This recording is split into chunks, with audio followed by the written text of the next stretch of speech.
All right, awesome. Well, thank you for everyone who's joining us today. My name is Lauren Daniels. I'm the founder and CEO of Sumptuous Spirits.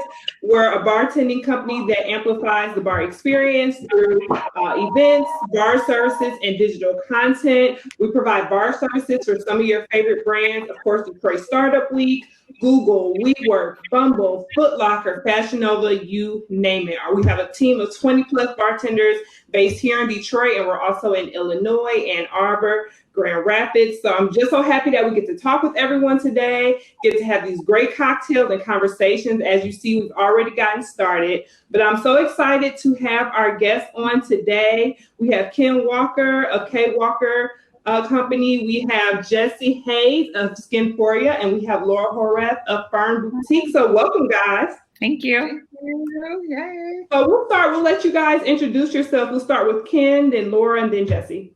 Hi, everyone. Happy Thirsty Thursday.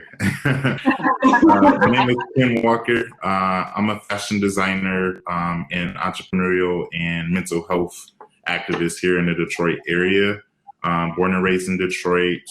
And I'm excited today to really just talk about all things retail, especially at a pivotal time when I think all of us, no matter what type of business we have to pivot just about everything. So thank you, Lauren, for having me. Of course. All right, Laura. Hi, guys. I'm Laura. I'm the owner of Ferne Boutique. I'm actually sitting at my neighbor Cooking with Q's beautiful kitchen next to me. Oh, nice. So I was making these drinks, and I'm like, there's a bar in there? Like, I should just like make it all a whole thing. So that's why I'm like, look like I'm on stage right now and like in the background. We have 2 brick and mortar stores in Michigan. One is in Detroit and New Center on Woodward, and the other one is in Bay City, Michigan. And we also sell online on our e-commerce website. But our store has been open almost 5 years. We are contemporary women's everyday clothing, from, going to work to going out. We've got a whole variety of different things. So I'm super excited to be here with everybody. All right, awesome. Thanks for joining us, Jessie. Perfect. Hey, everybody. Jessie Haynes, founder of Skinphorea Facial Bar and Acne Clinic, located in Royal Oak. It's a facial bar where you actually sit at a bar-like setting. We serve mimosas and play Motown music, and you receive your $59 medical grade treatment right there at the bar. So it's for the person that's on the go. You want to be in and out and actually see a difference with your skin. We've been open for about 4 years, have about 11 employees, been very successful with our 90-day acne boot camp, where we're able to clear your skin within 90 days, no medication. And our main focus is just pretty much education for our staff, our consumers, and providing great customer service. So we do oxygen facials, microderm, waxing, and then I've also started our own skincare line, Revitalize You. So that's primarily focused on pigmentation and acne treatments as well. Cool. So thank you. Thanks, Lauren, for having me. Of course, I'm excited. So before we dive into the deep, conversations that is retail in Detroit, we're going to first make ourselves some cocktails. So today we're going to make the Gold Rush cocktail, which is actually a Sumptuous Spirits original recipe. We made this in-house with our team. And so I'm going to describe the ingredients to you, and then myself and our guests here, we are going to make them all together. All right. So for our cocktail today, I am using 2 James Ketcher's Rye Whiskey. And I want to thank 2 James so much for sponsoring this portion of our event. Of course, they're based here in Detroit. They are in Corktown. And it was important, with this being Detroit Startup Week, that we use a Detroit-based beverage brand. So I'm just excited that we were able to use their things today. So again, using their Ketcher's Rye Whiskey. You're also going to need pineapple juice, agave nectar, lime juice, and tonic. So, Ken, Jessie, and Laura, are you ready to make this cocktail? All right, we're ready. Yeah, let's go. All right, awesome. So, grab your shakers or whatever bar tools you have. If you guys are making it at home with us, if you don't have a shaker and all of that good stuff, there are a few substitutes that you can use. So if you're passing your cup or you have 2 cups, you can pass your ingredients back and forth. So that way you can mix your ingredients. If you don't have a jigger, which is what this is here, it's a measuring tool to measure or your counts and pours, as bartenders say, you can always use tablespoons. So whatever it says in ounces, you can just double using tablespoons, and the actual is the equivalent to the ounce amount. And then if you don't have a muddler, which we won't be using today, but in the case there's an ingredient that calls for a muddler, you can always use a big wooden spoon that you can use to muddle your ingredients, essentially. So, are you all ready? Yes. Ready. All right, awesome. So what we're going to do is we're going to start with putting ice in our shaker here. And I know Ken's already ready. Ken said he had a background in bartending. Okay. I got it mastered now, Lauren. You already got it down pat. So yeah, so we're going to start. We're going to put some ice in our shaker here. And we're going to use 2 ounces of the Catcher's Rye whiskey or whatever whiskey you're using. If you don't have whiskey, another good substitution is cognac or bourbon. So we're going to do 2 ounces of that. And we're going to put it into our shaker here.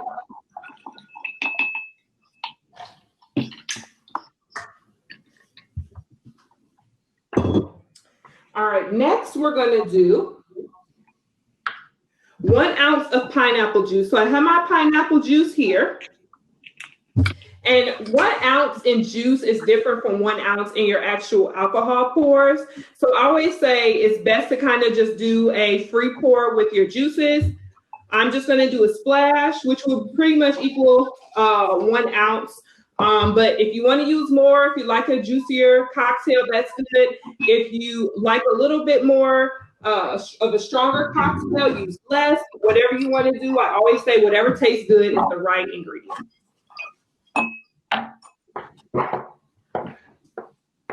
Hey, Lauren, I had tried this trick on Instagram earlier. So for the pineapple garnish, I season mine. I put a little bit of cayenne pepper and cinnamon on it. And it's actually really touched with the drink. Yes, and that goes well. You can also use nutmeg. That's also another good one you can use, and it adds a really good flavor to with the pineapple. So once you put in your whiskey and your pineapple juice, you're going to put in your lime juice. I have Rose's lime juice. It's a good sweetened lime juice. You can always use fresh lime juice too, just using a squeezer and putting it into your glass. Or you can use whatever lime juice you use. Rose's lime juice is my favorite, and we're going to use a half ounce of that.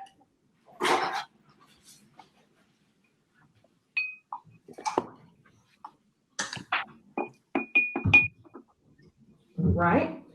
So next we're going to use agave nectar. So agave nectar is actually used for tequila a lot of times, but it also tastes good in dark liquor cocktails. It's a good substitution for sugary things, just a really good flavor, good taste. If you don't have agave nectar, you can always use simple syrup, anything you have, just to give it a little sweetened taste. And we're going to use a half of that.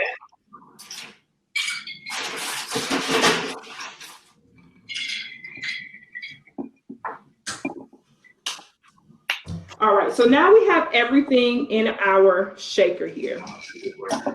So you're going to put the top on your shaker. And I have my glass ready. I have a stemless glass here, or stemless martini glass.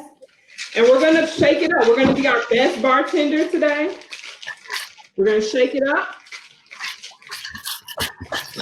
All right, Laura, I see you over there. You're doing great.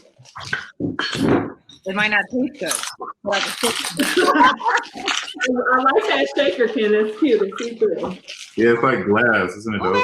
I love it. I have my pink here, and then I got it from Maya today. Legit. Oh, nice. Oh, yeah, and it measured. Yeah, that's dope. Ooh. And then I have my gold one here, too, our gold staple shaker. But then you're going to shake it up, and you're going to pour it over ice. Or if you want to just do it, pour it completely out with your ice, you can. Like so. Then you're gonna garnish with either your lime or your pineapple, whatever you decide to use today. I'm just using a lime wedge that I cut in half. I'm gonna put that at the edge of my glass here. So that's the cayenne and the cinnamon on mine. Wow. That looks so good. I'm gonna try that.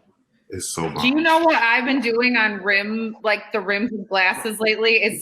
Have you ever had tahini? Oh, it's so good. No, I have not. Y'all exposing me to something. Margaritas. It's good with margarita margarita. and then tahini on the rim. Oh my God, it's amazing. So I just want to lick it. Thank you, Alexa, for joining us. I appreciate you. Hop on your call.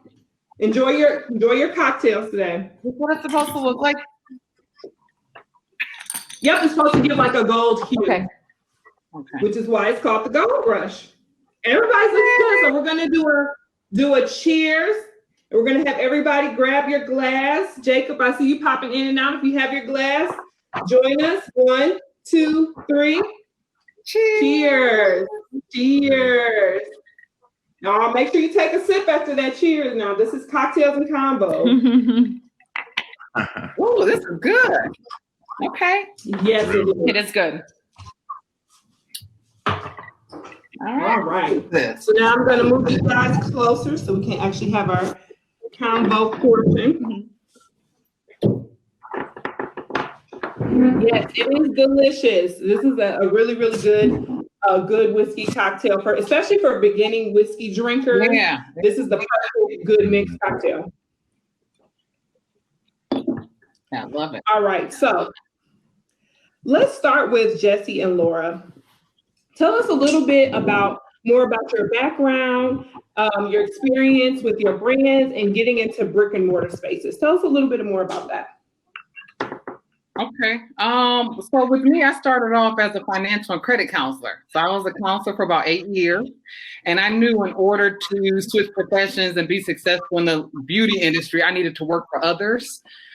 Just so I can learn, make my mistakes, and grow before opening Skinphorea. So what I did, I started off managing Massage Green, and then I went on to assist them in developing their aesthetic department. So then they wanted to start doing facials. So I was able to hire the team and train everybody. And then I went on to manage Motor City Casino Spa. And after I did the casino spa, I said, no, now I'm ready to go ahead and do Skinphorea. So that's when I went ahead and opened Skinphorea Facial Bar. Some struggles? Is that what you asked about the brick and mortar? What you asked about brick and mortar? Just experience in terms of actually getting your brick and mortar, getting into your space. Well, just tell us a little bit more about that. What's some things you learned and what were some of your struggles? You know what? That was very stressful. Very stressful. I thought that was going to be the easy part.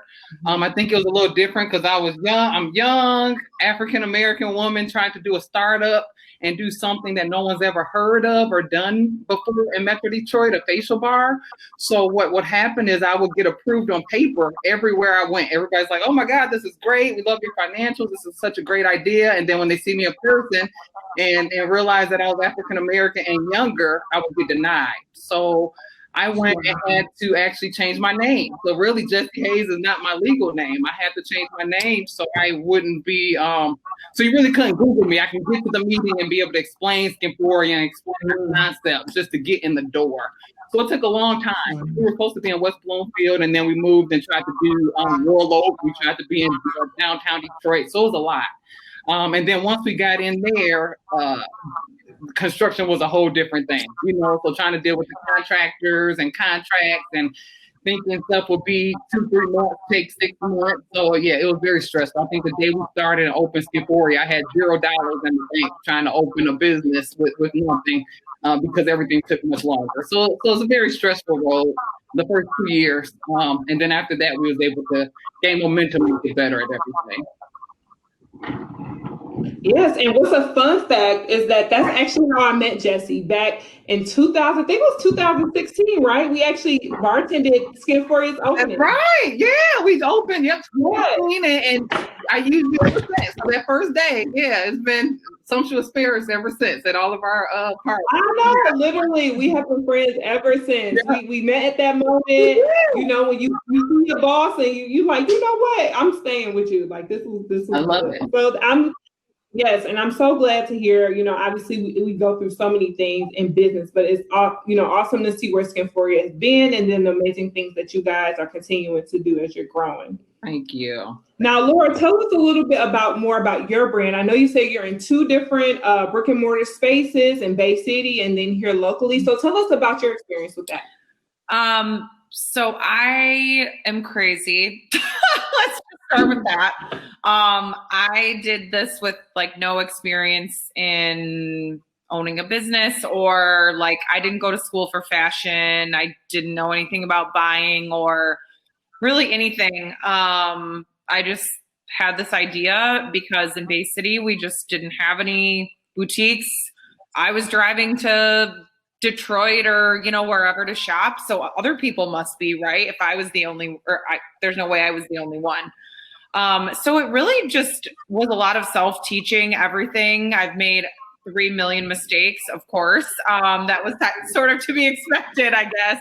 Nothing's ever perfect, of course. I mean, that's just unrealistic. But Bay City is a really, you know, you walk in, if you want to sign a lease, it's a lot easier. I couldn't get any money from a bank. I didn't, you know, they're like, well, you can put your house on here as collateral. I'm like, I don't know about that. That's not a good idea. So it was a lot of like, why won't you give me money? Like, I'm not an idiot. It was just a weird, I didn't get it at the time. Like, why is it so hard to get a loan? Once I like proved myself and started generating revenue and had like a real business on paper, banks were like, do you need a line of credit? Like, can I help you? And I'm like, oh, sure. Now you want to hand money out when you see that I'm making money. But so yeah, that was a, I guess, reasonably easy process in Bay City to get a storefront. We didn't have to do any construction, not a lot of big changes to the space. But when I came here, it was totally different. I mean, a full space needs to be redone, right? So then I need an attorney to read a lease and a contractor and all this stuff that was very new to me. I mean, I had no idea. So, yeah, I mean, I don't know. I guess I think about times when I'm like, how am I going to get through this? But like, you meet enough people, right, that have gone through the same thing. You learn from each other. You learn from mentors and things like that and ask questions. And I mean, just you do it until, you know, you have it done and you figure it out. So I don't know. It's honestly the easiest part about it is giving up, because that would have been real freaking simple to do. Like, I don't need to do this. Screw it. It's easier to give up. But I mean, once you sign a lease and you have a loan and you've got contractors working, it's a little more, you know, committed at that point. But I really wanted my store down here to be around other business owners that were serious, that had been here, that know, you know, have good connections, and it's a good community of people. Because if you're on an island somewhere by yourself, it's hard to, you know, be a destination alone. But I think we got lucky in New Center. We have a lot of great neighbors. So a lot of good came from all the hard stuff that we went through to get open. Yes, and I think it's very telling in the sense that, you know, while everyone's story of opening isn't the same, you go through similar struggles. And then to have business owners who you can kind of share that with, have as a support system, have, you know, to kind of share advice and, you know, help each other. I think that's really important. So that's great. Now, Ken, tell us a little bit more about your business. Make sure you're unmuted. But tell us a little bit more about your business. I know that with you don't necessarily have a retail space as of now, but you're in some stores here locally, and then you really enhance your brand awareness through like pop-ups and fashion shows. So tell us a little bit more about you. Yeah, so I launched my brand June 2018. I had this big brand launch party fashion show at Electric Studio, not too far from Wayne State in Midtown. And that was my first touch point, you know, and I was terrified. I was like, are people really going to buy like clothes that I made? But, you know, we had over like 150 people came to the show. And from there, it just kind of catapulted. And then, 8 months later, I'm literally walking on the runway at New York Fashion Week in February of 2019.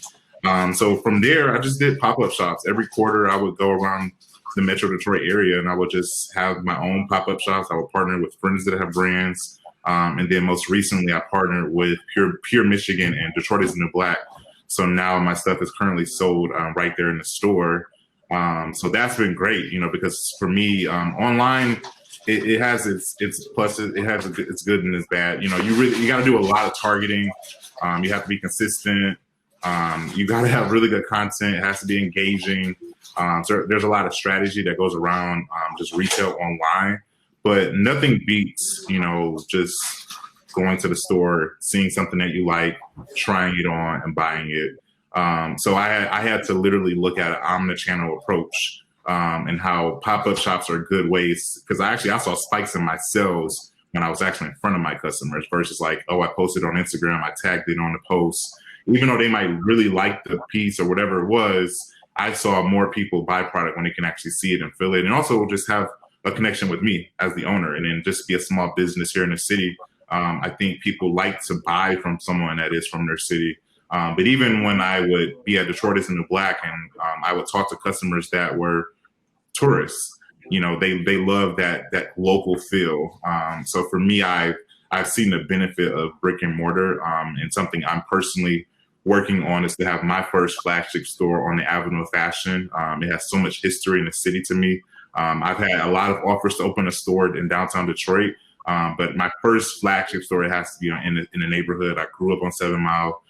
So I love what the revitalization that's happening in that area. My grandparents used to shop over there in the 70s, and just to see an influx of Black-owned businesses come back, I wanted to be a part of that. So it's been really great to have an equal balance of online real estate and then also looking at brick and mortar opportunities.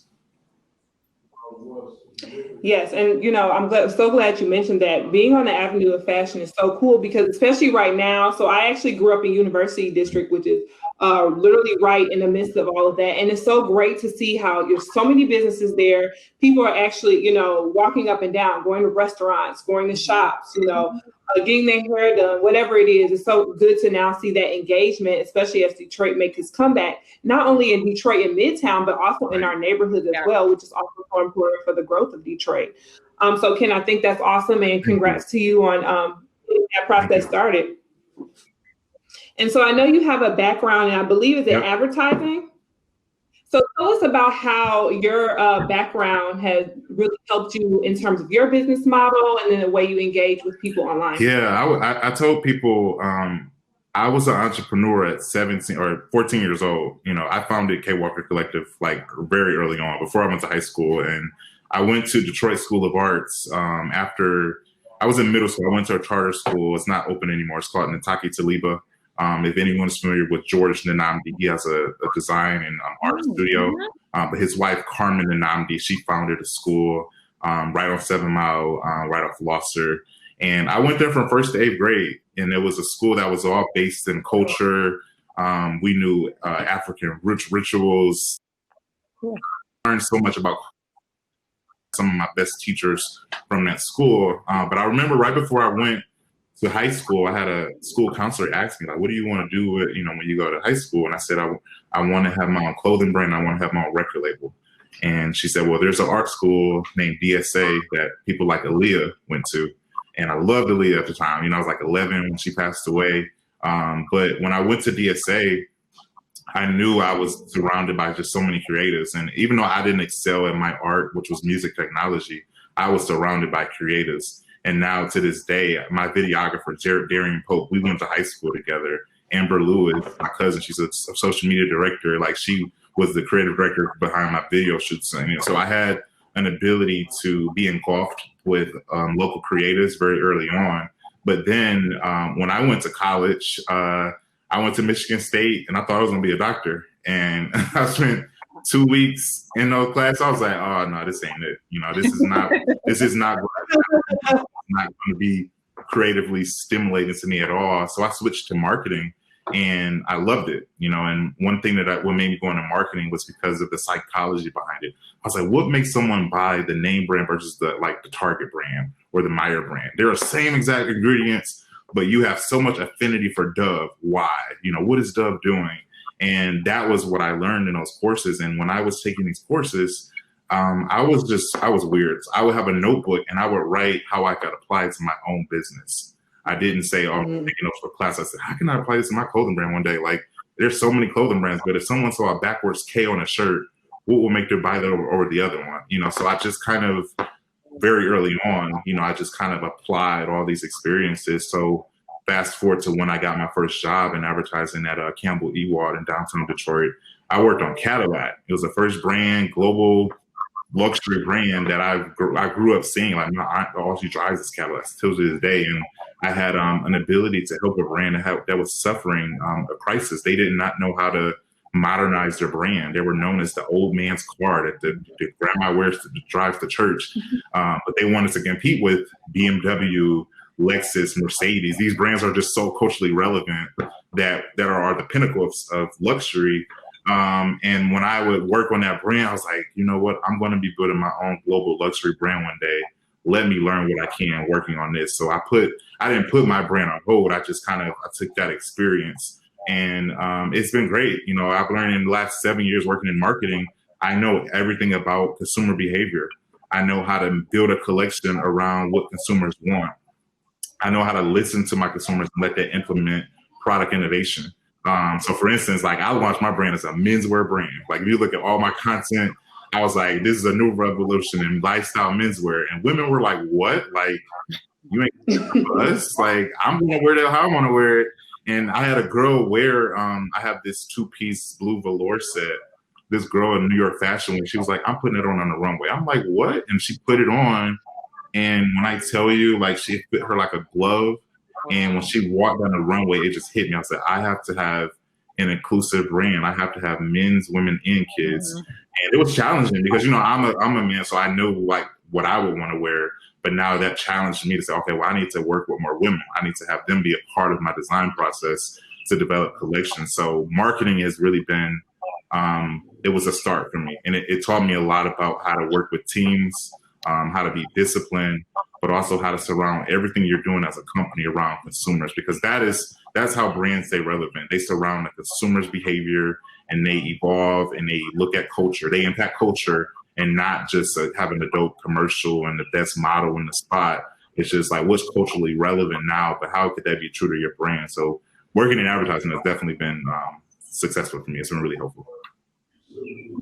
That's good. And I think what's important here, which I think all of you spoke on, is that we didn't necessarily start out where we are now. I didn't start out as a bartender or having a bartending company. None of you all started out necessarily in fashion or in skincare necessarily, but you started elsewhere. And I always tell people who are looking to, start their own businesses as they're doing things, take whatever corporate or 9-to-5 or however you want to put it, and put that experience towards what you're getting ready to do. And that's how you really get out of that funk of, I feel like I'm stuck in my job and I want to do my things, my business full time. Take what you can, take those nuggets, those intangible skill sets from your job, and then apply them towards whatever you're doing. I know for me, I have a background in auditing. And so that is obviously more of a conservative business, but it allowed me to learn how to do things effectively and efficiently, especially work with other people in customer service. So I think that was really good that how you were able to tie your experiences back to your business model. Now, for all of you, tell us a little bit more about your experiences in retail in Michigan, and tell us what you love about it and what are some of the struggles that you're facing and how you're kind of moving through that. Ladies first. Okay. Yeah. So with me, what I love, especially with Metro Detroit, that people, especially Metro Detroit, like I said, are open to new things, new ideas, especially when you can show them why they need you. So a lot of people aren't just saying, hey, I got to stick to one brand or one spa. They're open to new things. Some challenges we had, especially very early on, like I said, we had all these funds, and then, it took several months to open, and I ended up opening with no money. So we didn't have any money for marketing. So it's like, how do you market and get your name out and your brand out there when you don't have the money to do so? And trying to get, our name for people to believe in Skinphorea and what we do. So a lot of it was pretty much just working on perfecting our processes so that when people did come in and they said, wow, they got great customer service, they're on it, the way they, you make appointments, the way you leave, the way we do the service, and the way that you can see the results with before and afters, we were able to make our name for ourselves with very little marketing. It was pretty much just word of mouth and before and after pictures with social media. So we grew our brand for 2 years, just social media, Instagram, and word of mouth. Another challenge that we had is that after we started to grow our brand with Skinphorea, let's say you start to grow your brand and your name and you start to become great at what you do, you start to have people or competitors try to do the exact same thing that you do. What we started to see was people were using the same wording, the same marketing things that we're doing. Whatever products we're carrying in the spa, they would come in and try to carry the same product. So we dealt with that for a while. And I had to just realize, that just means that we're doing great at something. And Jessica, just stay in your lane, concentrate on looking forward, and concentrate on solving people's problems and making Skinphorea great. Once you start looking back and looking to the side at what everybody else is doing and why they're trying to be like you or do what you do, you start to lose focus. So it took me a while to realize that wasn't the main problem and just to work on Skinphorea. But, the first couple of years, that was our struggle. But it ended up being a compliment. That's funny because I would say the same thing. Like, people, Really? Okay. anybody can do any of this, right? Anybody can go, like, I would have not said that at all, like 3 years ago, 4 years ago. I would have been like, people come in, you can tell when they're looking at the tags of the things we're selling, then suddenly they have a store and they have the same stuff and they're selling. It's like, okay, I appreciate the concept of a boutique, right? That's not my patented idea. Like, I don't have any patented ideas, by the way, but like, I didn't come up with that. But like, to me, what I think helps people stand apart, even through COVID and all of this crazy stuff, like being at home and not even like going to work or having a business, really, kind of, but not really, is like the experience, the way you make people feel, the way that they remember you. And like Ken was saying, like, they see your face, they know you are the person. Like, Laura helped me. Laura messaged me back on Instagram. Laura, processed my order. Laura wrote a handwritten note in the order or whatever. Like, that is why people continue to buy from small businesses and why they continue to buy from certain ones and why certain ones, may not have a lot of the same successes. It's just, you have that like almost like addictive personality type of,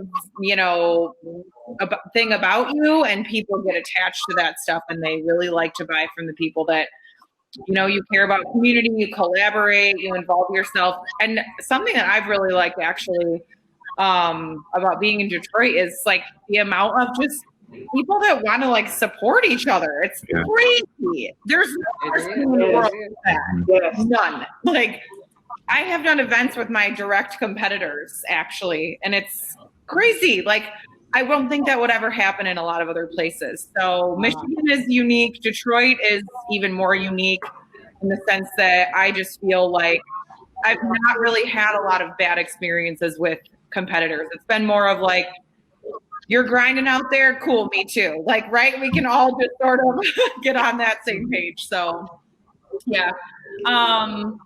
It's cool to see how retail is still a thing. It's cool to see brick and mortar. And if I buy something online, it's going to not fit me. Like, I just know it. I have to be like, it's a thing. So, it's cool to see, especially, in places in Detroit where there was a lot of retail before and people are walking around and shopping. And it's making me happy that it's getting more and more and more, and we're just growing.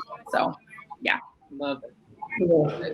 Well, no, I know, Laura, you have to jump off because you have to handle those Ferne boutique things over there. But we want to thank you so much for joining us. Yes, of course, anytime. Yes, thank you so much. You have a good Bye, one. See you, Laura. Well, Ken, I'll let you chime Yeah. in on this too. Let us know what's your experience being here. I always kind of look at my brand as very much a disruptor in the Detroit fashion scene.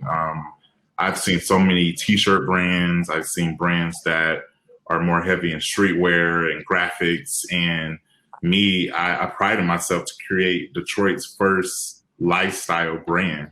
And I likened it to Ralph Lauren.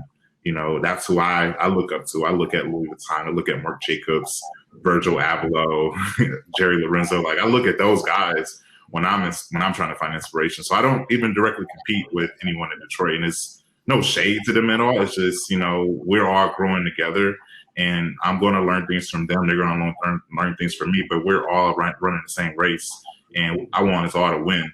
So I'm always been big on community. So that's why I don't turn down any money that wants to do a pop-up shop with me. I don't look at it as a threat to my business. I said, no, we have the same community. Detroit is very small, so I pride myself on creating that community.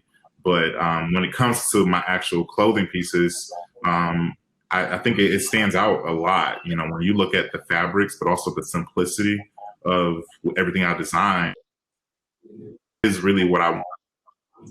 I didn't want something that was like, oh yeah, this looks like everything else that's out there, but it's not trendy. And so I get a lot of people that want to talk more about the pieces. I look fashion as an art form. So I want people the same way you will go into the art gallery and look at a painting and try to figure it out. I want to feel like that, like, well, I'm the artist who painted that sculpture, and I'm sitting here and I'm telling you about how I created it. So now I can talk about, this velour sweatshirt that I made, is blue.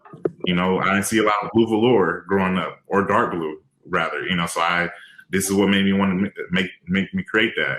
Here's this red velvet zip polo shirt. First of its kind. Something that I just it popped in my head and I put it on paper and I got it made. Here's this Let Freedom Reign shirt that was inspired by Nelson Mandela's speech when he was out of prison for 27 years. And his last 3 words were "Let freedom reign." So I put that on a shirt, and I made sure that it was a shirt that was going to be durable. You pull it, it's stretchy because it's 70% cotton and 30% spandex. So when I talk to consumers, they're intrigued by the story behind every piece. I don't just stamp my name on anything. And I think that is what people, and to Laura's point, small business owners, we can leverage that. If you go to H&M, if I go to a Tom Ford store, anywhere, I'm not asking so many questions about the product because, number one, you're probably already sold in because of the name. Or fast fashion retailers, you're not expecting the best quality. You're just like, I need something that looks nice and it's cheap. And when you're a small business owner and you're the designer, it's kind of some pressure because they ask you like, tell me a little bit more about this. Is it going to shrink? They want to know more about the pieces, and especially women. I would say Black women in Detroit are my biggest supporters. Behind the scenes, as far as producing my content, video production, PR, but also when it comes to the audience that bought into my brand, it was them. They were the ones that embraced it. And I think men, when it comes to shopping, we go through a long thought process, especially if it's a new brand. We don't really test a lot of new brands. We wait for women. Women are the trendsetters when it comes to fashion. It's always been that way because women are more, oh, I want to try it out. It looks good. I like the designer who made it. I want to buy it. But men are like, I don't know. I like it, but they're kind of second guessing. So women are really the trailblazers. So I have a high regard and a respect for women and how they shop for different brands, and not just Black-owned businesses, but just for anything. Women, they try things out, and they like to get feedback, and they will let you know. And I had women tell me like, yeah, I know you made like those beanies, but women, we need like silk in there. Like Black women, our hair get frizzy if we put that on our head.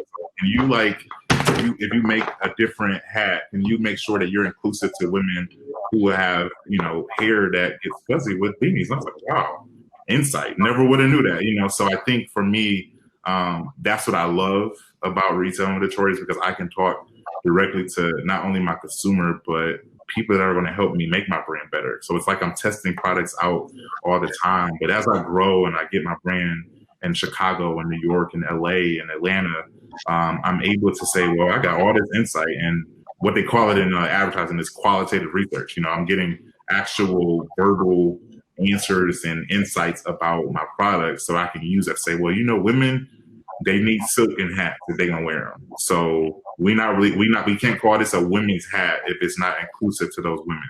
So I'm in the process of making these hats, and you know, I saw Ivy Park, they had a backless cap, and I was like, that's interesting. And then, you know, I remember I was talking to one of my associates, he's my design and logistics coordinator. I was like, what if we made a backless cap, you know, for women who just have big hair? You know what I mean? They want to put a hat on, but they got big hair, you know what I mean? They don't want to conceal that and hide it.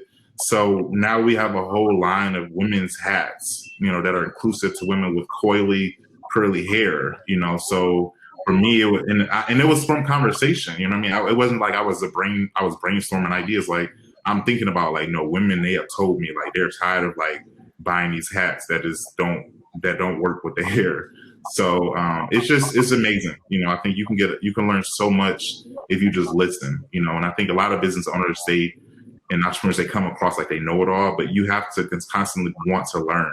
And me, I have a childlike curiosity when it comes to fashion.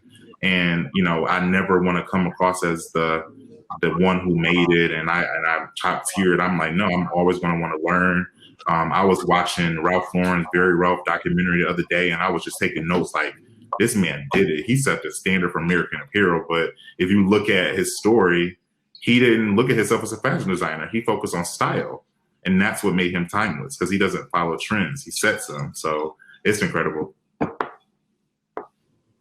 Yes, and Ken, I just want to say, you can tell you know your stuff, okay? You talking about 7% this, 13% that. Listen, I'm about to go out and buy something now because I already know it's going to be good. So I appreciate it. And same for you, Jessie. You know, I always love going to Skinphorea and getting that good facial and feeling good. I know when I was pregnant, you guys were so good at just helping me out because my skin changed and I didn't know what to do. And you were like, oh, you guys can do this, you can do that, get that product. So I think it's good that you guys are just, you know, really into knowing what your consumer wants and, you know, how to help the people here locally who are just looking to invest in some good small businesses. So, and then if you guys can just tell us any advice that you have for any entrepreneurs who are, you know, trying to get into retail spaces, brick and mortars, do their own thing, start their own pop-ups, any advice that you have that you can give them to carry with them as they move forward in their businesses?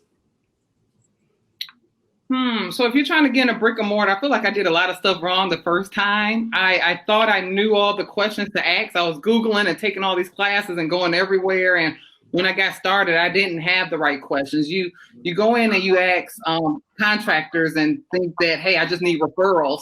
But I think the main question is to always find out when you're speaking to a contractor, have you done commercial construction in this city? So whatever city that you're in, because every city is totally different. So what we might do in Royal Oak is something different with the process for permits and inspection in Detroit. So I didn't do that. So, you know, if I would have did that and said, hey, what business was that? Who is the owner? And I actually went to that business, saw their work, spoke with the owner, it would have been a little better. And I probably would have went through everything quicker, because then it stops all that back and forth to say, hey, you know, no, your outlets need to be like this every square foot. They will know what Royal Oak and what the requirements are versus what Detroit is. So making sure you know that. And then if I was to also offer another piece of advice, if you're trying to sell or do retail, I think everybody should have their own product or their own brand or something that retail. You shouldn't just do hair or do facials and decide just trying to sell some type of retail product that your name is on, that you trademark and that you've done. I think everybody, once they have a brick and mortar, they're making money and doing a lot, but your overhead is a lot. And I actually make more profit, honestly, with my skincare line. I bring more money home profit with my skincare line versus just having the brick and mortar with Skinphorea. yeah, that helps us stand apart and stand aside. So when there's just no comparison. Once you know your products and your ingredients and who you are, and that you're winning and you're able to educate people about that skincare line or those products and ingredients, it takes you to a different level. But yeah, being able to start our own skincare line and the products and being able to trademark that took me to a different level and brought in higher profit margins. So it's totally different than having a brick and mortar and doing facials.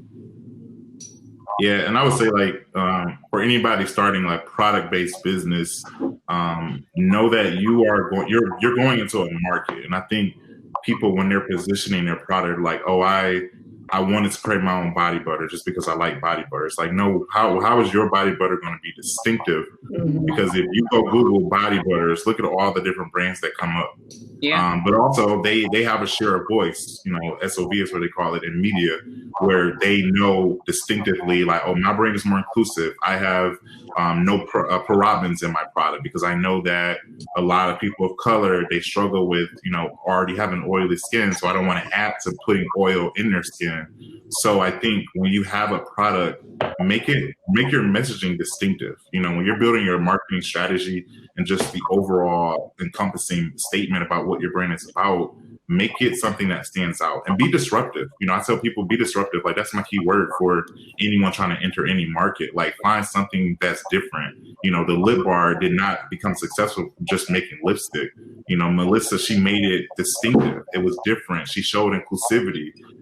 You look at even how she talks to her consumer, so you have to find those distinctive things that make you different and stand out in that market. And it was something that I did, as a fashion brand, it took me 6 years to launch. I knew at 14 I wanted my own clothing brand, but it took from 2004 to 2018 for me to really launch it, so I had to learn a lot. And I realized that, I want a quality brand, but I want it at an attainable price point. That's my disruptive, because it's like people think like, oh, I have to suffer quality for price. Me, I'm telling you, nope, I'm gonna give you good quality, but I'm not gonna break the bank. Yeah. And I telling me you need to charge more. I said no, because I want an attainable product, because I know how I was when I was in college and I would go to H&M, but I really wanted to go to Banana Republic or Gap, but I couldn't afford it. So how do I bridge that gap?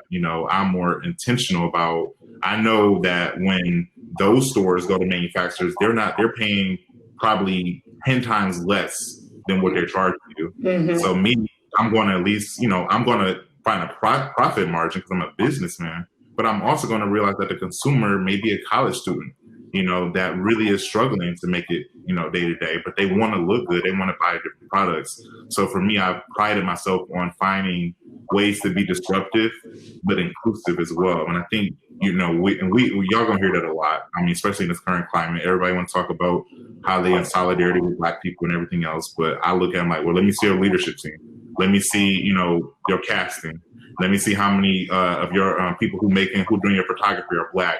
When all of this talent, especially when you in Detroit, you got no excuse to tell me you can't find creative talent. So for me, I made sure that, when I came out with my brand, I had, and it was natural. I didn't even intentionally do it. It was all Black creatives in Detroit, and none of them went to work at an agency like I did, but they had the talent.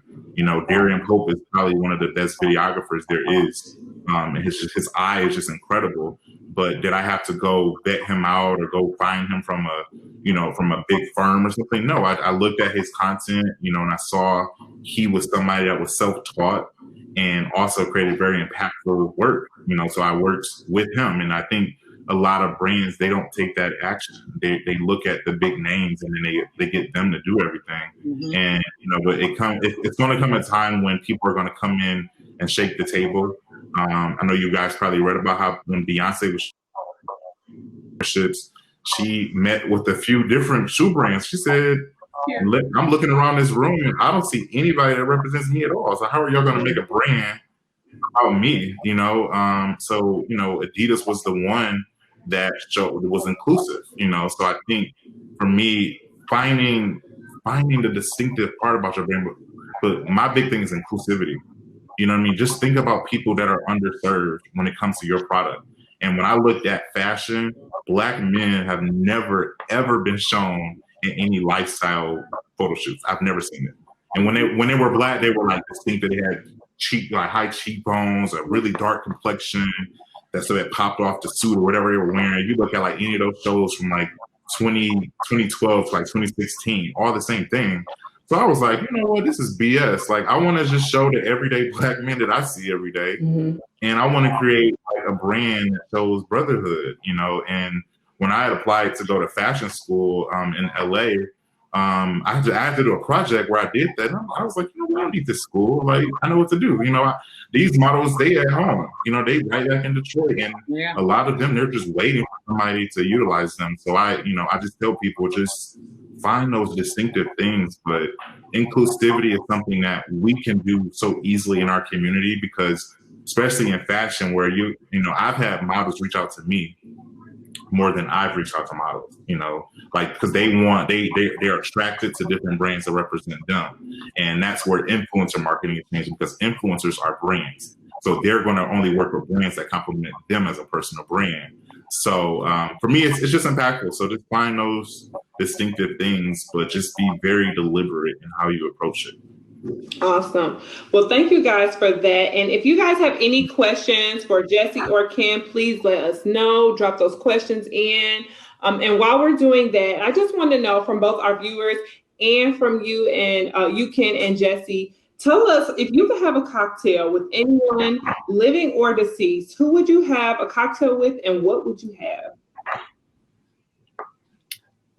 With me, I would probably have a drink with Ray Kroc. You know, he's best known for expanding McDonald's to be like the most profitable franchise there is.